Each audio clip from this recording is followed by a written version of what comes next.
மயிலாடுதுறை தருமபுர ஆதீனத்துக்கு சொந்தமான ஸ்ரீ ஐயனார் ஆலய கும்பாபிஷேகம், ஆதனகுரு மகா சன்னிதானம் உள்ளிட்ட ஆயிரக்கணக்கான பக்தர்கள் பங்கேற்பு.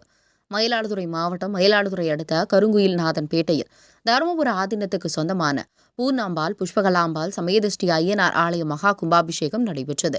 இதனை முன்னிட்டு கடந்த 10ஆம் தேதி யாகசாலை பூஜைகள் துவங்கியது. பல்வேறு புனித நதிகளிலிருந்து கொண்டுவரப்பட்ட புண்ணிய நீர் கடங்களில் வைக்கப்பட்டு யாகசாலை வேள்விகள் நடைபெற்றது.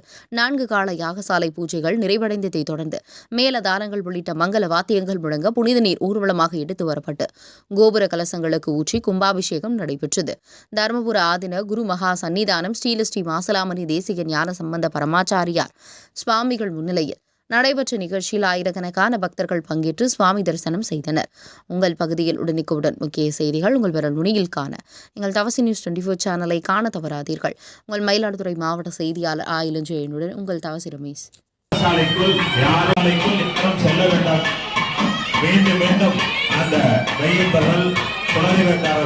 வரலாறுகள் கேட்டுக்கொள்கிறார்கள்.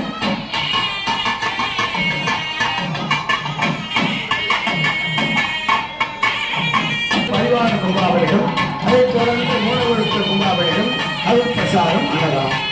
சுவாமியே சரணமையப்பா. ஒரு அற்புதமான காட்சி நமது குருமகா சன்னிதானத்தின் முன்னிலையிலே இப்படி திருக்கலசங்கள் சிவாச்சாரியார் சரசிலே எழுந்தவர் சேமிக்கப்பட்டிருக்கிறது. திருக்கலசங்கள் யாகசாலையிலிருந்து மங்கள வாத்தியங்கள் படைசூழ கும்பாபிஷேகம் பிரம்மாண்டமாக கோலாகலமாக அதிவிமர்சையாக நடைபெறவுள்ளது. பக்த கோடிகளுக்கு குறிப்பாக பெண்களுக்கு காவல்துறை எச்சரிக்கை.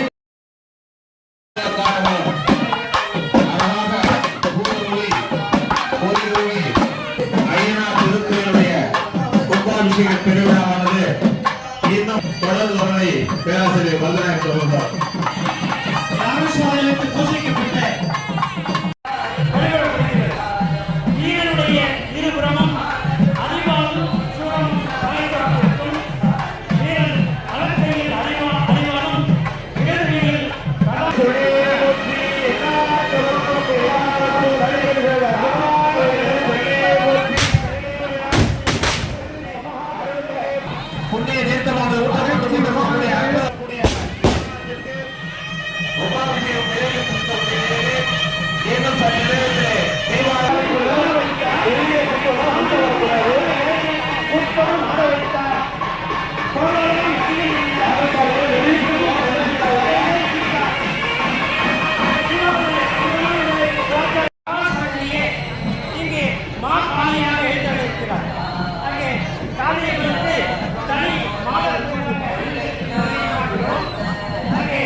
யானை, சூரி, வேளாளி, கங்காளி, யோகி,